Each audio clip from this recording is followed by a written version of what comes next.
Alô, Oi, tudo e aí? bem? Tudo? E você? Tudo bem, que legal que você topou. Que legal, prazer. Vamos começar então.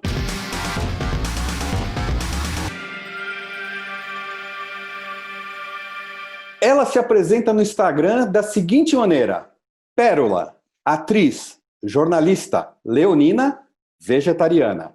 Me movimentando pelo mundo de forma sutil. O que vem em mim é um reflexo seu. Bora falar sobre tudo isso, Pérola Faria. Bem-vinda ao Convida 19. Obrigada, Alexandre. Prazer estar aqui. Vamos falar sobre tudo. Muito legal, eu já gostei desse me movimentando pelo mundo de forma sutil. De onde veio isso? Pois é, eu busco isso porque eu acho que a sutileza é muito importante, tanto para lidar com as pessoas no dia a dia, quanto para lidar com as situações também, né? E eu até chamo a galera, os seguidores, né, lá de sutileza. Eu falo, bom dia, sutilezas, porque já é para dar uma implantada nessa ideia de sutilizar as ações e até mesmo as emoções. Hoje em dia está tudo tão frenético nessa vida de rede social, pandemia agora, essas surpresas, e é uma geração de muita ansiedade também, né? Então, esse termo sutil, não só nesse contexto de ser mais leve, quanto também de saber administrar melhor as situações e tudo mais. Então, eu sempre falo, me alimentando de forma sutil, me movimentando de forma sutil, me comportando de forma sutil, porque eu imagino muito assim, se a gente conseguir ser mais sutil no dia a dia, a gente consegue pensar antes de agir, né? A gente tem uma percepção melhor de nós mesmos. Da onde veio o Pérola? Deve ter uma história bacana aí. O Pérola, meu nome, que é meu nome mesmo, né? Tem gente que acha que não é meu nome. Eu tenho um irmão mais velho, minha mãe engravidou de novo e ela queria muito que fosse uma menina, porque já tinha um menino. Então, quando eu nasci, ela falou que foi um presente, né? Então, queria muito que o nome fosse tão especial quanto o que eu representava para ela. E eu fiquei 10 dias sem nome, ela chamava de O Bebê. Ah, porque o bebê é o bebê, e as pessoas, nossa, mas coloca logo o nome nessa menina e tudo mais. E todo nome que minha mãe falava era rejeitado por alguém da família. Porque tem isso, né? A família também fica se metendo o tempo inteiro no nome da criança. E aí ela falou: não, então ninguém vai falar mais nada.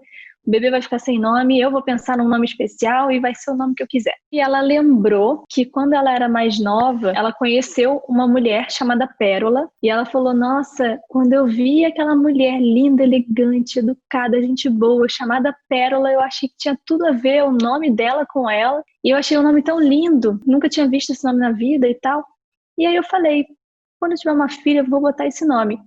Ela disse que passou um tempo, ela esqueceu. E aí, nesse tempo de espera para saber qual seria o meu nome, ela lembrou e, inclusive, foi procurar a mulher, né? Encontrou o telefone dela, ligou e perguntou se poderia colocar o nome dela na filha. E ela falou: lógico que pode, sua filha vai adorar, se chama Pérola, eu adoro meu nome, me abriu muitas portas na vida. E ficou, foi isso. E você gosta? Eu gosto. Antigamente, é aquela coisa, quando a criança vai para a escola, vira pétala, vira perla, vira um monte de coisa. Tinha gente que falava, mas isso é nome? Mas isso nunca ouvi falar nisso, eu não sabia que isso era nome. Tinha uma época que eu me incomodava um pouco, porque era um nome que chamava muita atenção. E eu também sempre fui muito tímida, mas hoje em dia eu já gosto bastante. Você estava nas gravações da novela Gênesis, no Marrocos, quando a pandemia estourou e vocês tiveram que parar tudo para dar um jeito de voltar para casa. Como você recebeu a notícia e o que passou pela sua cabeça estando tão longe de casa numa situação como essa? Foi muito difícil entender o que estava acontecendo, né? Em todo lugar do mundo foi difícil entender que era tão sério, mas ainda mais quando a gente está fora de casa e a gente não via muito as notícias diariamente. Então a gente estava com menos noção ainda do que estava acontecendo, apesar de já saber da notícia de que a gente não ia mais poder gravar, que o set ia ter que ser cancelado e tudo mais, e que a gente ia ter que arranjar um avião para voltar para o Brasil. Eu cheguei no Marrocos dia 15 e dia 17 fechou. Mas já tinha gente lá gravando desde o dia 9, algumas cenas foram feitas e tudo mais. E a primeira coisa que me passou pela cabeça foi, bom, não posso ficar doente fora do meu país, né? Primeiro que a gente sabe que a situação de saúde é diferente, né? Quando a gente começou a ter noção de que realmente era uma coisa séria, era uma pandemia e tudo mais, a gente passou a ficar no hotel, todo mundo junto. E enquanto isso, a Record teve que resolver essa questão do voo, porque parece que ninguém queria nem sair do Brasil para vir buscar a gente. A gente ia gravar em Ouarzazate, que eram 5 horas de Marrakech, era tipo o interior do Marrocos, né? Então a gente ainda teve que de lá vir para Marrakech para pegar o avião. Eu lembro que a equipe que veio buscar a gente falou que tinham muitos profissionais que por dinheiro nenhum queriam aceitar a proposta. E aí eu até falei, nossa, muito obrigada, que bom que vocês vieram então, porque imagina. E outra coisa que aconteceu que foi muito legal foi que tinha um monte de brasileiros turistando, né? E eles começaram a ficar sem hotel, porque lá realmente o aviso foi sério, assim, vai todo mundo para casa, pandemia. Então o pessoal do hotel largou o hotel, fechou o hotel, deixou todos os hóspedes para fora e o pessoal começou a dormir no aeroporto. Não tinha quarto, não tinha comida, não tinha nada. E uma coisa muito bonita foi que a Record, eu fico até emocionada quando eu falo isso, eles deram um jeito de pegar as pessoas que estavam espalhadas pelos hotéis, sabe? Perdidos, assim, e colocaram todo mundo no mesmo hotel que a gente. E aí foi muito legal, que a gente viu muita gente chegando, muita gente, as pessoas agradecendo a gente, sabe? Que não tinha nada a ver com a história e tal. Eu falei, tá todo mundo junto, vai dar tudo certo e tal. E durante esses dias, foi uma tensão saber se realmente a gente ia conseguir o voo fretado ou não. Ninguém sabia da resposta. Então a gente ficou por um tempo pensando que a gente ia passar a quarentena, que a gente achou também que seriam só 40 dias, lá no Marrocos. Aí eu falei, gente, no máximo a gente vai ter que passar a quarentena aqui, né, e tal. Mas também não ia dar certo, porque uma hora as pessoas que estavam abrigando a gente no hotel iam ter que ir para casa. Elas estavam ali sendo pagas, né, pela Record para manter o serviço, mas os outros hotéis já tinham, né, fechado há muito tempo. Quando a gente conseguiu o voo, a Record colocou todas essas pessoas que estavam em outros hotéis dentro do voo com a gente e mais algumas pessoas que estavam no aeroporto perdidas, mas enquanto tinha lugar, a Record ia botando para dentro. E se ficou uma pessoa ou outra por lá é porque realmente não deu no avião, mas depois acabou que todo mundo conseguiu resolver, né, a situação para voltar. Foi muito lindo ajudar as pessoas, sabe? Mesmo que eu não tenha feito nada para isso, eu me senti ajudando as pessoas também. Uma situação meio tensa, mas muito especial também de viver, assim. E rolou fake news, né? Que você tinha sido infectada pelo coronavírus lá no Marrocos. A sua personagem Brenda, em Apocalipse, era fera de tecnologia. E você também fez a blogueira Kit Carão com Eri Johnson no especial de fim de ano da Record, ano passado. Como é o relacionamento da Pérola com as redes sociais? Acho que agora na pandemia todo mundo começou a perceber a importância. Apesar de ser às vezes meio chato, né? Ai, ter que lidar com rede social, ter que saber mexer com isso e tal. Acaba que hoje em dia é como se fosse um currículo virtual, né? Até uma rede de trabalho mesmo. E eu comecei até a conversar com um amigo meu que trabalha também com isso, para ele me ajudar a criar mais ou menos uma ideia, uma personalidade para o meu Instagram e tudo mais. Eu estou começando a tentar compartilhar mais o que as pessoas querem saber. Então eu tenho feito umas pesquisas do que elas gostam que eu poste, levando mensagens que a gente acha que são importantes para as pessoas, falar mais o que eu penso, que às vezes eu guardo pra mim, acho que ninguém vai querer saber. Hoje em dia eu fico, se ninguém quiser saber, tudo bem, mas eu vou falar, sabe? Aí eu queria voltar um pouquinho na fake news. Como é que bateu pra você naquele momento? No início eu não entendi nada, fiquei até meio revoltada, assim, fiquei chateada, sabe? Eu nem precisava, depois eu fico vendo assim, por que eu fiquei chateada? Que bobeira. Mas a princípio, né, a gente fica assim com raiva. Por que inventaram meu nome? De onde tiraram meu nome? Não sei o quê. Eu me formei em jornalismo e eu realmente admiro muito a profissão, amo. Eu entrei na faculdade só para aprender algumas matérias a mais, assim, que eu me interessava, que tinham no currículo, e comecei a amar. Falei até que eu trabalharia com isso futuramente, assim, se eu tivesse oportunidade e tal. Uma coisa que eu aprendi na faculdade é que não tem como um jornalista publicar uma matéria sem antes verificar se essa matéria é verdade, né? Isso é uma coisa que eu levo muito em consideração, dar créditos e buscar as fontes. E eu lembro que quando saiu essa matéria, ninguém nem me perguntou se era verdade. Eu não sei de onde surgiu o meu nome, não sei mesmo. Eu fiquei assim, gente, mas como que as pessoas inventam isso? E mesmo que não tivesse inventado, eu até falei, bom, vamos fingir, o jornalista não teve má intenção, mas sim que ele teve uma fonte muito confiável que falou isso para ele. Por que foi tão difícil para ele dar um cheque, assim? Deixa eu tentar falar com a Pérola e tal, eu nem sou inacessível, nada disso. Se eu tivesse ido fazer um exame de sangue, alguma coisa assim, alguém viu, eu pensaria, vai ver que deduziram que era exame de Covid. Mas nem isso eu tinha feito na época. A única coisa que aconteceu na quarentena foi que eu quebrei o pé em casa. E ainda tinha essa questão de todo mundo vir perguntar se estava tudo bem. E eu falando, não, gente, tá tudo bem. E é fake news, aquela coisa. E aí eu pensei, né? Imagina se eu estivesse no Marrocos, longe da minha mãe. Ainda bem que eu morava perto da família, né? Tava com a minha mãe na época. Aí eu falei, não, tá tudo bem. Tô aqui do seu lado, você tá vendo que tá tudo bem. Na introdução a gente já falou sobre você também ser jornalista formada. O que eu não falei e que você também não é que seu desejo nessa área era cobrir a parte policial? Me conta um pouco sobre essa sua versão, menina. Exatamente. Ontem eu estava até falando com meu namorado sobre isso, que acho que nem ele sabia.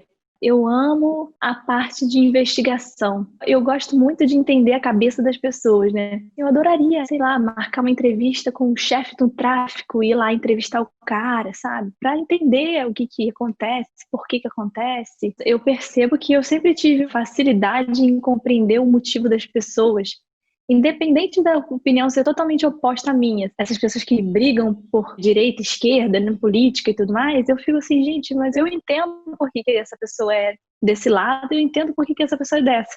Tem gente que fala que eu sou em cima do muro.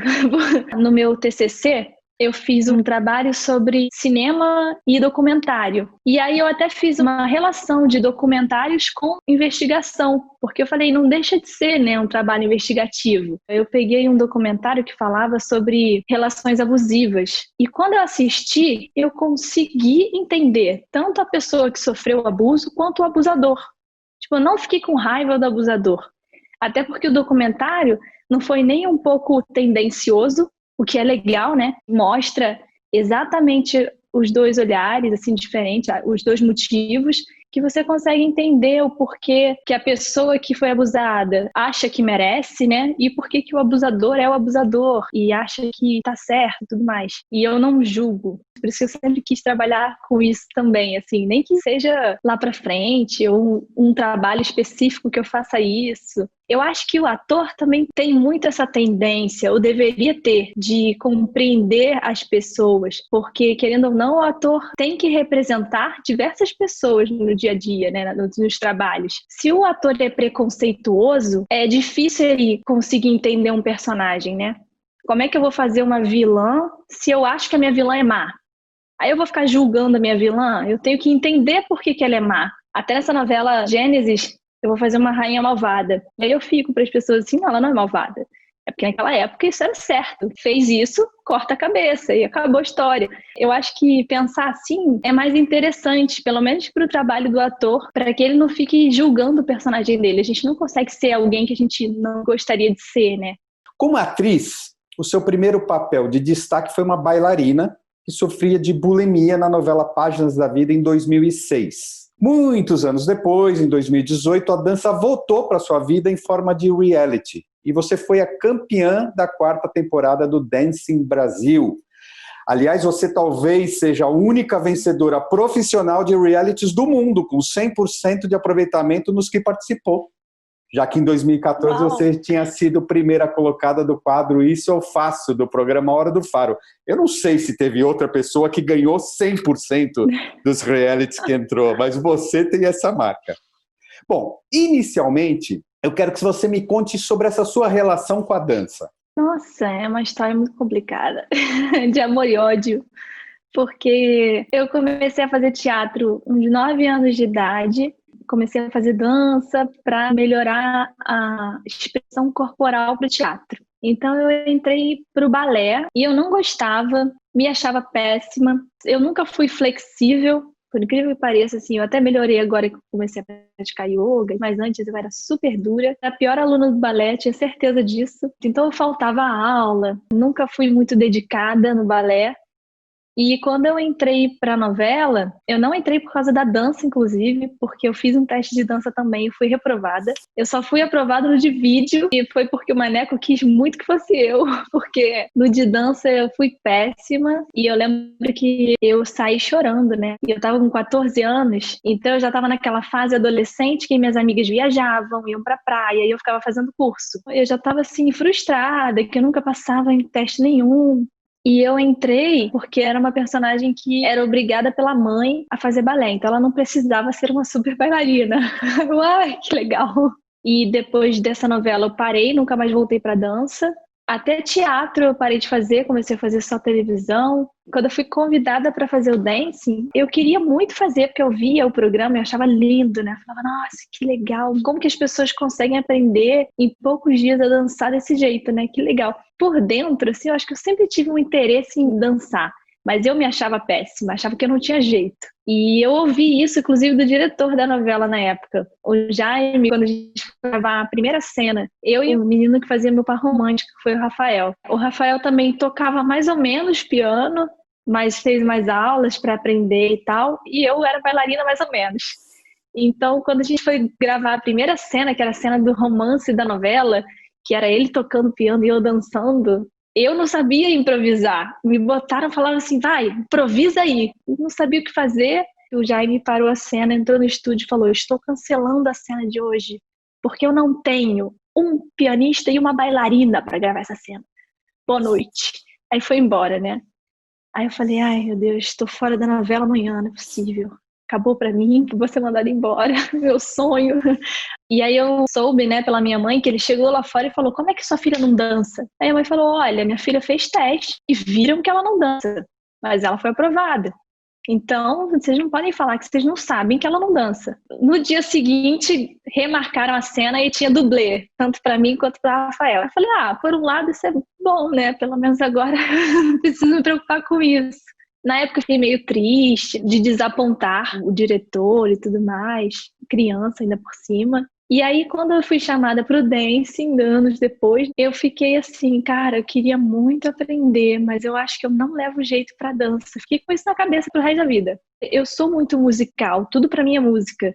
Até meus personagens eu faço playlist para cada um. Isso me ajuda muito. E eu falei, eu vou porque eu adoro o desafio. Eu posso nem ganhar, mas só de ter topado, eu já estou me sentindo vencedora. Começamos lá o processo e foi incrível, porque eu realmente fui aprendendo a botar sentimento na dança, que a princípio era alguma coisa que para mim era difícil.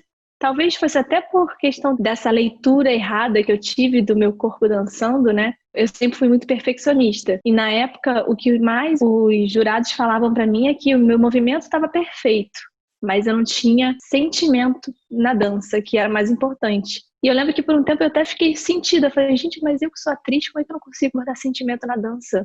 É só atuar. Mas não dava, eu não conseguia ligar uma coisa a outra. Mas com o tempo e com o processo mesmo, eu fui aprendendo a gostar de um jeito que eu comecei a naturalmente botar o sentimento e realmente fez muita diferença. E eu comecei a me apaixonar pela dança, comecei a querer isso pra vida. Aí eu gravava os VTs, eu chorava, falando que estava amando o processo. E realmente eu já me sentia vencedora só de estar ali vivendo aquilo, sabe? Foi muito mágico. Eu sempre fui muito retraída, né? Sempre fui muito tímida, até mesmo sendo atriz. Mas depois do processo do dancing, eu senti que eu me apresentava. Oi, tudo bem? Prazer, meu nome é Pérola. Só de falar isso eu já estava falando de um jeito diferente. E as minhas amigas falavam assim, caramba, você está falando diferente, sua voz sai. Minha expressão corporal realmente mudou. E agora eu tô fazendo aula online e às vezes presencial, porque agora já voltou, tem os protocolos e tudo mais, mas eu tô fazendo balé e jazz e tô amando e muito dedicada a isso também agora. Esses diretores são terríveis, que falta de sensibilidade, quase estragou uma carreira. Pois é, tá vendo? Quase que eu nunca mais dancei na minha vida. Eu soube que quando você tinha 14 para 15 anos também, você até deixou de ir para a Disney por causa de um trabalho, né? E nessa idade, para muita gente, é ser doído demais. Essa é outra característica sua, assim, disciplinada desde sempre? sou muito determinada. Quando eu quero uma coisa também, eu faço de tudo. A minha vida vira aquilo por um momento. E acho que foi isso que aconteceu no dancing, no Isso Eu Faço também, que foi quando eu percebi isso, inclusive, porque até então a gente se diminui por como a gente escuta das pessoas falarem que a gente é. E eu sempre fui a pequenininha da turma, a menorzinha. Sempre achava que, é muito difícil pra mim. Não sei porquê, é engraçado a gente relacionar altura com capacidade, né? E aí, na época do Isso Eu Faço, eu queria muito ganhar. Tinha um time muito bom, mas eu era a única que anotava os pontos, cada apresentação tinha uma pontuação. Eu anotava o meu e o de todo mundo para ver se eu estava na frente das pessoas. Dormia cedo, no dia seguinte acordava cedo para ensaiar cedo, enquanto a galera ia para bar, ia dar um rolê em São Paulo, essas coisas assim. Eu falava, não, são 3 meses, eu vou ficar 3 meses focada. Depois eu faço alguma coisa, mas agora eu vou focar nisso. E aí foi a primeira vez que eu vi que realmente, quando você acredita, dá certo, né? Na apresentação para a imprensa, perguntaram para cada participante por que eles estavam ali, o que eles queriam com aquilo. Cada um explicou, tô aqui para me divertir, mas se ganhar, ótimo, né? E aí, quando chegou a minha vez, eu falei, não, eu tô aqui para ganhar. E aí as pessoas ficaram assim, nossa! E até hoje o grupo brinca comigo por causa disso, que ninguém esperava que eu falasse aquilo. Mas realmente foi a primeira vez que eu falei, eu vou assumir uma postura de vencedora desde o início para ver se eu assumo isso. É o jeito que acontece, né? No dancing eu pensei a mesma coisa, eu falei, eu vou focar e me esforçar, né, porque não adianta só acreditar e querer, assumindo essa postura de que tô aqui para ganhar, eu vou ganhar, vou ganhar, vou ganhar. Você sempre foi competitiva ou veio? Eu sempre gostei de desafio, eu sempre fui competitiva, mas o mais legal de ser competitiva é quando você é competitivo com você mesmo. Porque a gente nunca se vê como a gente realmente é. Então a gente fica achando que tá todo mundo incrível e que a gente não tá tanto. Aí a gente vai se desmotivando, achando que eu nunca vou ganhar dele, olha como que ele é bom. E vai deixando de ser bom, né? Então eu aprendi que se eu focar assim, dar os meus 100%, fazer o meu melhor, eu com certeza ia sair ganhando, mesmo que não fosse o prêmio. Eu parei de focar no meu desempenho com relação aos outros. Comecei a focar mais em mim e, consequentemente, eu evoluí mais também. Em tudo na vida, assim. São públicos alguns acidentes seus com prancha de surf, bicicleta, nos ensaios, Caramba. tanto no Dancing Brasil como no Isso Eu Faço. E você diz num post do Instagram que não se considera desastrada, mas sim alguém que se arrisca e que eventualmente ultrapassa os limites para conhecê-los e saber onde eles estão. Essa coisa dos acidentes sempre te acompanhou desde pequenininha? Pior que não. Eu sempre fui muito cuidadosa. Eu lembro que a minha mãe até falava isso. O que aconteceu com você, minha filha? Que você nunca tinha quebrado um dedinho, nunca torceu um dedo na vida, do nada. E eu falo brincando, né? Eu não fui uma criança serelepe, então agora tem que ser em algum momento da vida. Eu agora melhorei também. Mas eu tive essa fase que eu fui muito destemida. Comecei a cansar de ser muito certinha. Comecei a querer me aventurar mais. Só que eu me aventurava sem muita concentração. Acho que agora a questão é mais focar mesmo, né? Aprender com os seus próprios limites. E assim eu vou entendendo como lidar comigo. É bom também você não ter medo, mas ter cautela com as coisas, né? Mas eu acho que eu fui, assim, de um extremo ao outro para encontrar o meio termo. Até agora na cozinha, que eu tô aprendendo a cozinhar, antes eu não botava tempero nenhum, botava pouquinho sal, ficava sem sal. Aí eu falava, mas eu tenho medo de botar tempero. Tá bom, então eu vou botar tempero. Aí teve uma época que eu botei muito tempero, ficou demais. Aí eu falei, agora eu vou encontrar o meio termo, porque eu já sei que eu sou dessa, eu sou pouquinho, eu vou pro muito, aí depois eu encontro um eixo ali, né, no meio da balança. Vamos ver a hora que você puder sair definitivamente, porque agora também você passou uns meses meio presa aí, então não dava para abusar muito também, né? É verdade. Não posso nem falar que agora eu encontrei o meio termo, que ainda não sei, né? No início da pandemia, quando fala do seu pé recém-fraturado, você traz uma lista que estava organizando com alguns desejos para realizar durante o isolamento social, desde novas receitas na cozinha, que queria testar, a estudos, arrumações, enfim. O que a quarentena te trouxe e o que te levou? Essa questão da organização, eu botava a culpa na falta de tempo e nunca me organizava exatamente como eu queria. Então eu tive tempo para organizar toda a minha vida. Assim, engraçado que acho que ficar sozinha, isolada, ou pode deixar a pessoa louca, ansiosa e tal, ou começar a pensar e tentar entender o porquê das coisas. E eu sempre fui muito de querer entender o porquê de tudo. Aí eu começava a escrever em casa, sozinha, sobre aquilo. Aí eu, caramba, então era por isso que eu era assim, porque eu pensava desse jeito. E eu comecei a refletir sobre vários momentos da minha vida. Inclusive, quando eu quebrei o pé, uma das coisas que me fez parar para pensar assim foi que eu sempre quis muito ser independente, né? Eu acho até que faz parte dessa ideia de querer provar que eu sou pequenininha, mas eu faço tudo sozinha, eu sou adulta, sou autossuficiente. Às vezes eu preciso de ajuda, mas eu não quero ajuda porque eu quero provar que eu consigo sozinha. E aí eu quebrei o pé e falei, gente, isso não é à toa. Eu comecei a ter que ter a ajuda da minha mãe. E eu falei, gente, tá tudo bem você ter que pedir ajuda às vezes. Eu podia estar me esforçando tanto que eu não prestei atenção nos sinais do meu corpo. Aí meu corpo teve que me avisar de uma forma meio brusca, que eu tenho que tomar mais cuidado com ele. Então tudo isso é um sinal. E aí eu fico tentando entender e levar para o lado bom dos acidentes também. A prancha de surf foi a mesma coisa. Aprendendo a surfar, a prancha bateu na minha cara. Eu levei 6 pontos aqui, eu tava gravando na época, virou uma covinha. Primeira coisa que veio na minha cabeça foi, ai, vou ter que ficar sem gravar, vou ter que ficar sem gravar a novela, droga, novela. E realmente eu tive que ficar 10 dias afastada, porque não podia mexer aqui direito, né? Que é um lugar que mexe, abre tudo. Então eu tive que ficar uns dias com a bochecha colada em casa. Minha mãe falava assim, tá vendo? Fica inventando de fazer esporte radical, olha o que dá. E eu comecei a pensar, mas esporte radical não é o problema.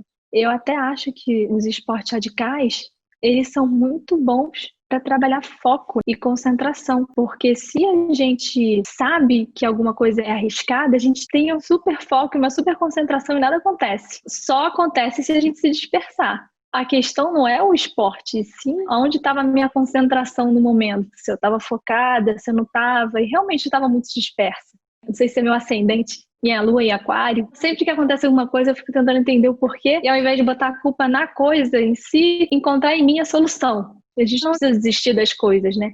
A gente pode aprender com as situações e mudar o rumo. Voltando à novela Gênesis, você raspou os cabelos para viver quem, uma rainha egípcia. Você já teve o cabelo cor-de-rosa, não é a primeira vez que cortou curtinho, mas essa foi radical, agora já cresceu até um pouquinho. Quando você raspou, era Dia Internacional da Mulher e você escreveu: se eu dependesse do meu cabelo para ser ou me sentir bonita, já era.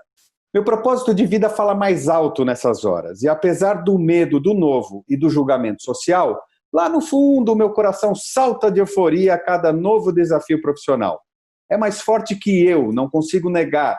Eu nunca me arrependo. Nessa fase da minha vida, certos desafios já não me assustam. Além disso, me fortalecem. No vídeo, do momento que você estava cortando o cabelo, eu vi uns sorrisinhos meio amarelos de vez em quando. Como foi a experiência na real? Não, de verdade, eu acho que poderia ser até um medinho, assim, daquela adrenalina. Mas eu gostei da ideia. A parte que eu mais amo da minha profissão é a caracterização. Eu acho que é o que me ajuda a encontrar o personagem. Aí, sendo menos eu e mais o personagem, menos tímida, a pérola tímida fica em evidência. E as pessoas até brincam, assim, lá na Record, porque eu já chego para a caracterização falando, e aí, o que eu vou fazer? Vou platinar o cabelo? Vou cortar curtinho? O que vai ser hoje? Eles, não, vai manter assim. Eu falo, droga. Aí tem a esperança do figurino, né? Sempre tem alguma coisa que caracteriza ainda mais e a gente consegue encontrar uma personalidade diferente. A Kit Carão mesmo foi um exemplo, porque eu sou muito mionzinha. E eu fui escalada para fazer a Kit Carão, que era uma tchutchucona, gostosona, blogueira, gatona. E eu falava assim, gente, nem eu acredito, eu não consigo me ver e acreditar que eu sou isso. Aí eles, calma, vai vir a caracterização e você vai ver só. Quando botaram cabelo, um enchimento, um peitão, aí eu olhei e falei, nossa, agora eu tô acreditando em mim. É incrível, né? Como que ajuda. Eu, com a minha roupinha, meu tênisinho, assim, pequenininha, não conseguia nem acreditar, muito menos passar isso, né? O cabelo rosa foi muito legal pra mim, mudou muito, eu fiquei com outra cara. E na minha vida, eu detestava o cabelo rosa, que não tinha nada a ver comigo, com as minhas roupas, assim. Foi uma fase até de autoestima baixa, porque eu não conseguia me ver naquele cabelo. E, inclusive, foi, para mim, mais difícil do que o cabelo raspado. O cabelo raspado, a principal questão é essa coisa da mulher ter que ter cabelo, né, para ser feminina. Mas eu sempre falava que uma vez na vida eu ia ter que raspar a cabeça para ver como é que era, que eu não podia morrer sem saber qual é a sensação de não ter cabelo. Outra coisa que eu tenho muita vontade de fazer dread, e aí eu pensava, o bom da minha profissão é que talvez um dia eu tenha essa oportunidade, porque na vida eu não sei se eu teria essa coragem por livre e espontânea vontade, não. Aí eu falei, poxa, será que vai ser agora que eu vou ter que raspar a cabeça? Achei que fosse um personagem, sei lá, né? A gente sempre imagina um personagem dramático, aí vem a imagem da Carolina Dickmann. Mas eu vou raspar a cabeça para fazer uma egípcia? E ainda é uma novela enorme, eu vou participar de um período da novela. Aí eu fiquei assim, gente, mas por que eu vou ter que raspar a cabeça? Ah, porque é uma rainha egípcia. Eu falei, sim, mas um monte de gente que já foi egípcia e não raspou a cabeça. Ah, não, mas vocês têm cenas, tem a peruca, a gente não quer fazer aquela careca falsa. Agora a câmera 4K pega todo o acabamento, fica feio. Se você não quiser fazer, tudo bem. Mas para esse personagem, a pessoa vai ter que raspar a cabeça. Então a gente vai botar outra pessoa no seu lugar. Não, tranquilo, só queria entender, mas eu vou raspar sim. Aí desliguei o telefone e falei, mãe, vou raspar a cabeça pra novela, minha mãe. Minha filha, você tem certeza que você quer fazer isso? Eu falei, não, mãe, tá tudo bem e tal. Aí dormi pensando nisso, acordei pensando nisso. Pesadelo, eu careca. Fiquei assim com isso na cabeça dias e dias. Quando eu comecei a me acostumar com a ideia, fui lá fazer a caracterização. E aí, vamos raspar a cabeça? É hoje? Eles, não, a gente está dando um jeito aqui para vocês não precisarem passar por isso, vamos ver se a gente consegue adaptar. Aí deu um alívio. Fui para casa feliz, ai que legal, não precisa mais raspar, né? Não que eu não quisesse, mas ótimo que não precisa. E aí de repente, não, vai ter que raspar sim. Ah não, agora também não quero mais raspar. São 15 capítulos, eu acho que a gente participa da novela, porque são várias fases, né? E acho que são umas 3 cenas careca, o resto é tudo com peruca. Mas a gente vai fazer uma experiência com vocês, vai fazer essa careca falsa para vocês se verem carecas, porque sou eu e uma outra menina. E se vocês não gostarem, vocês podem desistir. E eu assim, não vou desistir não. Se eu topar, vou topar e acabou. E aí a gente fez a careca falsa e realmente, além de ficar muito estranho, ainda é sofrido, porque tem uma cola, né, que puxa os cabelinhos aqui. Imagina fazer isso toda hora. E, enfim, aí eu já comecei a querer raspar de novo, já comecei a me acostumar de novo com a ideia. E a princípio seria máquina zero. Mas parecia que estava em tratamento e não realmente que era alguém que raspava a cabeça em casa para usar peruca. Os homens tudo bem, mas as meninas vão botar a máquina 2 ou 3. Acharam 3 muito, botaram a máquina 2. Quando eu raspei a cabeça, eu senti uma sensação de poder que eu não esperava. Eu acho que por ter cara de mais nova, e todo mundo achar que eu sou mais nova, eu assumia também uma postura de mais nova. E quando eu raspei a cabeça, foi a primeira vez que eu me vi com 29 anos, assim. Muito louco. Falei, caramba, agora eu tô me vendo como uma rainha mesmo. Eu não sei se é no nosso inconsciente que mulheres que raspam a cabeça são muito corajosas, porque estão indo contra um padrão de beleza da sociedade, né? Me senti, assim, empoderada. E isso foi muito importante para eu sentir esse poder que a personagem precisa ter também. E eu achei, assim, super estiloso. Eu e a Bianca, a gente amou. E aí a gente começou a compartilhar dicas, porque agora a gente é careca, a gente tem que usar brincão e tal. E a gente começou a se divertir com isso. Eu tô sentindo vontade de viver essa rainha, assim, pra depois deixar o cabelo crescer e seguir a vida. Ainda sobre o cabelo raspado, as pessoas na maioria das vezes fazem relação com o câncer, né? Você até tocou um pouquinho nisso. Trazendo novamente essa prática gravíssima que são as fake news, alguém chegou a especular que você estava doente? Tiveram alguns comentários no Instagram, pessoas preocupadas, assim, nossa, mas o que aconteceu com ela e tal, né? Eu acho que a maioria deve ter visto, assim, que era por causa da novela. Mas uma coisa muito engraçada que agora me fez lembrar isso. A sensação de ser careca é engraçado, parece que o cabelo tá preso. E eu lembrava que eu tava careca pela reação das pessoas na rua me olhando. Estranham, né? Tipo, fazia uma cara de assustadas, assim, muito engraçada. Ainda mais lugares que eu ia sempre. Aí eu viro a Pérola, com nome diferente, e ainda por cima careca, né? Então, acho que a pior parte pra mim, assim, é porque chama muita atenção. Eu confesso que eu estava acompanhando você no Instagram e torcendo para você vir gravar careca. Ah, eu tô doida pra raspar, de verdade. Eu tô me vendo de todas as fases de cabelo. Eu nunca tinha cortado o Joãozinho, né? Só o Chanel. Mas o careca, ele dá uma cara diferente mesmo. Um estilo, assim. Eu falava que eu parecia estar arrumada desde sempre. É muito legal. E a sensação de mergulhar no mar, careca, de tomar banho no chuveiro, a água caindo no cabelo. Eu falo que todo mundo tem que sentir isso uma vez na vida. Eu fiquei careca quando entrei na faculdade, mas faz tanto tempo que eu já nem lembro mais. Uma coisa que eu tô louco pra ouvir um dia é como é que vai ser essa playlist dessa rainha, meu Deus. Pois é. Ainda não fiz a playlist da rainha. Música meio atual, né? Não precisa ser música da época.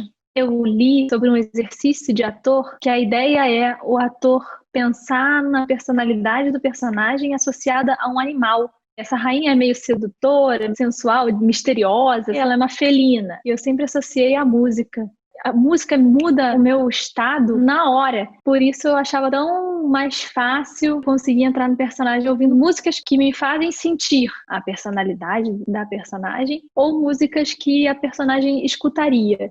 Mais uma do seu Instagram e que ainda tem relação com as transformações da sua profissão. Palavras do poeta Zach Magese. Atores são indivíduos que amam a vida, são as únicas pessoas que abrigam as almas que nasceram sem corpo, também conhecidas como personagens. Dentro do ator ou atriz existe uma intensidade distraída que esquece de trancar o coração.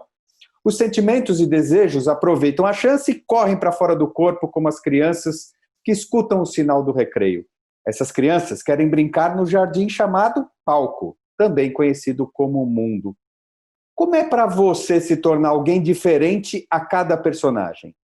Eu acho muito legal porque eu acabo aprendendo sobre mim também, né? A gente busca referência fora para encontrar alguma coisa que a gente tem dentro da gente. Por mais boazinha que eu seja, eu tenho que conhecer o meu lado mal. Não que eu tenha que ser má para saber como que é isso, mas eu tenho que saber que esse lado existe. E é aquela coisa, não é pensar que é o lado mal. É pensar com a cabeça do personagem que você vai entender que mal e bom é muito relativo, né?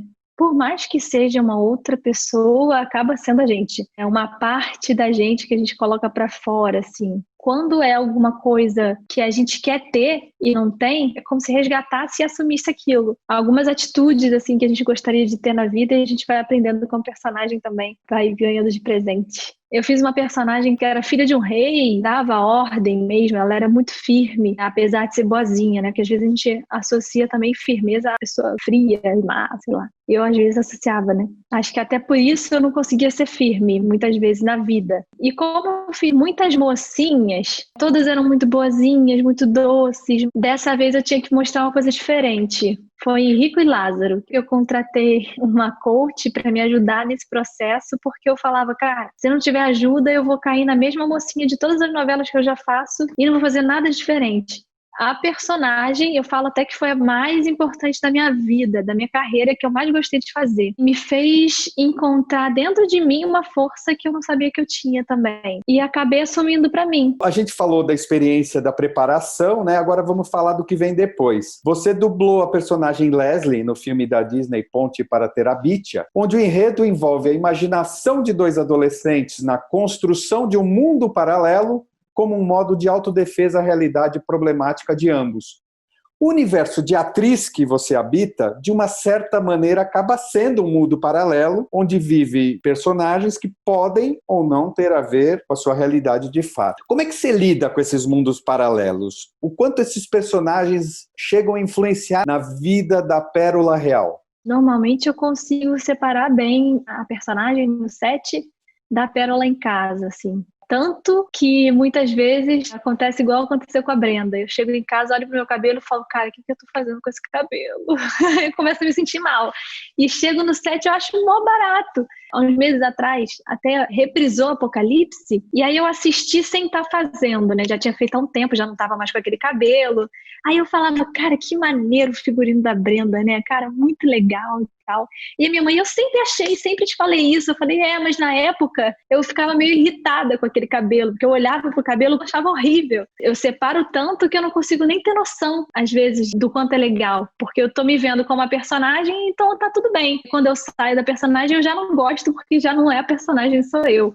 Às vezes, contracenando com algum colega de elenco, acaba a cena, tem gente que vem e fala, você acha que ficou legal a nossa cena? E eu fico assim, não sei. porque eu não faço a cena analisando a cena. Isso acontecia comigo no dancing também. O que me ajudou muito foi criar personagem para cada apresentação. A bailarina de valsa era uma, tinha nome, a do tchá-tchá-tchá era outra, a do samba era outra, porque isso me ajudou tanto a não ter vergonha e medo do ao vivo, né, quanto a assumir um personagem e ser menos eu ali. E é muito engraçado que acabava a dança, eu não tinha a menor noção do que eu tinha feito.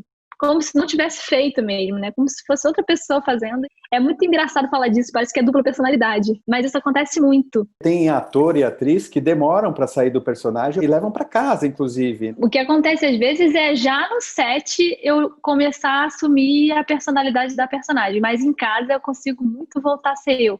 Mas eu já ouvi muito isso. Inclusive de amigas que namoram atores e elas falavam assim, cara, eu falo no telefone com o fulano e ele tá lá gravando e eu tô vendo que ele não é ele. A pessoa pelo telefone já passa como se fosse personagem, né? O tempo inteiro. E eu acho que é importante saber voltar também, né? E ainda sobre transformação, mas dessa vez na sua vida felina, você é leonina, encarnou a Nara Leão no episódio da série Por Toda a Minha Vida sobre Elis Regina. No entanto, apesar de todos esses sinais, você se tornou vegetariana quase ortodoxa. A questão da alimentação foi muito porque eu comecei a fazer um curso de meditação em 2012 e eles falavam muito sobre alimentação vegetariana e como essa alimentação facilitaria o processo de meditação, esse acesso num estado expandido de consciência e tudo mais. Só que eu escutava isso há muitos anos atrás e aí achava muito legal, lindo, né, lúdico, mas eu não queria saber de parar de comer carne. Até que em 2016 eu parei de comer carne, peixe, frango, tudo, né? Faz o quê? Uns 3 anos eu parei com laticínios também e nunca mais voltei. Eu brinquei com a ortodoxia na sua alimentação, e eu vou pegar o gancho para lembrarmos das suas participações em histórias bíblicas, você já trouxe quase todas aí, mas vamos lá. Em 2015 e 2016, você atuou em Os 10 Mandamentos, como a escrava Débora, um parênteses aqui, que viu uma foto premonitória sua nessa época, nos bastidores com máscara, brincando sobre a poeira do deserto. É verdade. Eu lembro que montaram um deserto dentro do estúdio e a gente olhava para aquela luz, né, o refletor, e aí via poeira. Aí, nossa, como aquilo fez mal, porque a gente acabava respirando aquilo. Então a gente começou a ir com máscara pro set. Olha só que coisa. Se todo mundo tivesse usado máscara desde então, né, desde aquela época, inclusive lá na China... Bom, continuando, em 2017, você interpretou Caçaia na novela O Rico e o Lázaro. No mesmo ano, em Apocalipse, você foi a Brenda. 2021 está chegando e tudo correndo bem, a novela Gênesis, que já citamos, virá junto. Como a Pérola se relaciona com fé e espiritualidade? Eu acredito que a gente tem o poder de mudar o nosso destino, o nosso caminho, sabe? Acredito muito na lei do karma, tudo é fruto das suas escolhas, mas eu não sou religiosa, né? Espiritualidade para mim é diferente do espiritualismo, né? Para mim é essa ideia de que tudo que o universo tem está dentro de mim também, né? Tem até um exemplo muito legal que é uma garrafa no oceano com um líquido do oceano dentro. O que difere o líquido garrafa e o oceano em si é só a garrafa. E aí eu falo que é como se a gente fosse a garrafa, que o conteúdo do universo está na gente, mas se a gente não souber disso, a gente vai ser só uma garrafa. Muitos atores e atrizes, ao longo da carreira, vão desenvolvendo uma certa fascinação por um certo personagem ou um autor. Você guarda algum desejo pessoal de encenar alguma peça ou fazer algum personagem ou algum autor específico para o futuro, seja recente, seja para quando você estiver comemorando 50 anos de carreira? Eu nunca fiz uma vilã, de fato, mas eu também não tenho mais essa vontade específica. É aquilo também, da gente saber aproveitar a oportunidade que nos é dada. Quando eu fazia teatro, eu fiz vários personagens legais, pecinha de final de ano, uma personagem protagonista numa peça, fiz um personagem engraçado que tinha maior destaque, mas a única vez que eu ganhei um prêmio no teatro, prêmio Mirim, né? Eu era muito novinha. Foi quando eu fiz o cachorro de uma peça. Eu ganhei o prêmio exatamente porque eu estava o tempo inteiro na cena, né, uma menina novinha, o tempo inteiro eu realmente era o cachorro. E é legal, né, que criança acredita mesmo. A cena acontece ali, eu estava aqui assim, me lambendo, né, coçando e tal, e realmente sendo um cachorro 100% do tempo. E aí eu falo que às vezes a gente fica almejando uns personagens muito importantes, mas está todo mundo vendo você fazendo uma árvore ali atrás, né? Sempre tem uma pessoa que está assistindo, está percebendo se você realmente está sendo a árvore ou se você está ali assim, ai que saco ser a árvore. Isso já me fez perceber também, desde novinha, que um personagem que não tinha fala e era só um cachorro pode ser muito importante. Depende da importância que a gente dá, né? Eu tenho vontade de fazer um monólogo que envolva dança e poesia, que são duas coisas que eu gosto, né? Isso veio agora na quarentena, essa vontade. Mas eu não tenho ideia de texto também. É só uma vontade que eu tenho de voltar para o teatro e unir as coisas que eu amo. Atuar, dançar e poemas, os textos que eu penso até que poderiam ser de amigos meus, pessoas que eu admiro. Pérola Faria, Legal. gratidão imensa por você ter aceitado estar aqui nessa conversa de boteco no Convida Poxa. 19, você com suas sutilezas, que bacana. Muita luz na continuação da sua caminhada, espero que um dia a gente se encontre nos sets da vida. Força, fé, se cuida. Também. Obrigada, Lê, adorei mesmo, muito legal. Valeu. Beijo. Obrigadão.